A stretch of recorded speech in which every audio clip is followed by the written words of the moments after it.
Doctor Faraz एक ज़हीन मगर तन्हा रहने वाला साइंसदान था जिसने जिंदगी भर एक ही ख्वाब देखा था। कई सालों की मेहनत और दिन रात की तफ्तीश के बाद वह आखिरकार अपनी सबसे बड़ी तख्लीक मुकम्मल करने में कामयाब हो गया।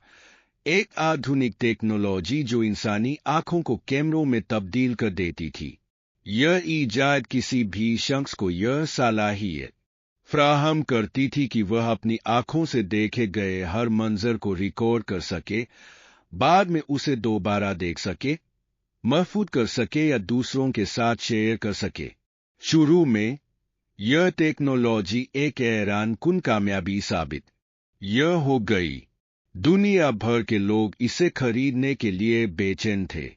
डॉक्टर फराज को एक मशहूर कंपनी ने अपनी ईजाद को आलमी स्तर पर बेचने के लिए तीर रकम की पेशकश की और जल्द ही दुनिया भर के लाखों लोग इस नए इनकलाब का हिस्सा बनने लगे।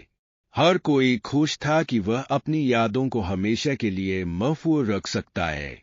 मुजरिम पकड़े जाने लगे क्योंकि उनके खिलाफ नाकाबिले तरदीद सबूत मिलने लगे। बेकसूर लोगों को इंसाफ मिलने लगा और बहुत से लोग अपनी जिंदगी के हुस्न लम्हात को बार बार देखकर खुश होने लगे।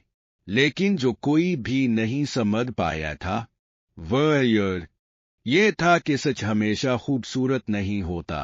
आयशा, एक तहकीकाती रिपोर्टर, इस टेक्नोलॉजी के समाजी असरात पर तहकीक कर रही थी। इसे कुछ ऐसे केसेस मिले जहां लोगों ने अपनी ही जिंदगी की खौफनाक हकीकतें दरियाफ्त की।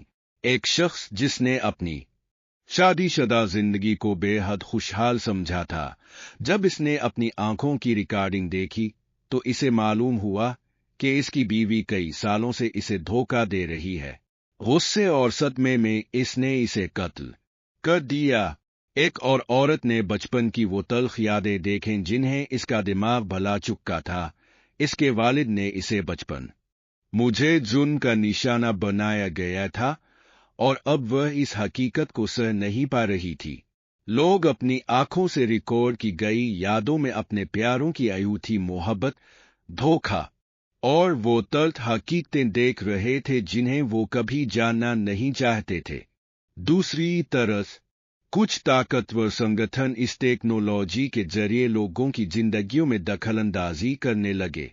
सरकारों ने इस सिस्टम में दाखिल होकर अपने शहरियों की हर हरकत पर नजर रखनी शुरू कर दी। मुजरिमों ने इसे करके लोगों की निजी जिंदगी में झांकना शुरू कर दिया और बड़े कारपोरेट अदारे इसे इश्तिहारी मकासद के लिए इस्तेमाल करने लगे। बड़े लिए इस्तेमाल करने लगे। डॉक्टर फराज, जिसने ये ईजाद इंसानियत की भलाई के लिए बनाई थी, अब देख रहा था कि ये खुद इंसानों के खिलाफ एक हथियार बन चुकी है। कमाल, डॉक्टर फराज का करीबी दोस्त, शुरू से ही इसे इस ईजाद के खतरात से खबरदार कर रहा था। जब दोनों ने देखा कि दुनिया किस तरह तेजी से तबाही की तरफ जा रही है, तो उन्होंने इस टेक्नोलॉजी को खत्म करने का मंसूबा बनाया। लेकिन ये इतना आसान नहीं था। ताकतवर हुकूमतें और खुफिया एजेंसियां उन्हें रोकने के दर पे थीं। जैसे ही डॉक्टर फराज ने इस सिस्टम को बंद करने की कोशिश की, उसे पता चला कि एक गुप्त संगठन पहले ही उसके आविष्कार पर पूर्ण नियंत्रण कर चुका है। अगर वह इसे रोकने में विफल रहा, तो इंसानों की प्राइवेसी हमेशा के लिए खत्म हो जाएगी और हर कोई अपनी निजी जिंदगी में कैद हो जाएगा।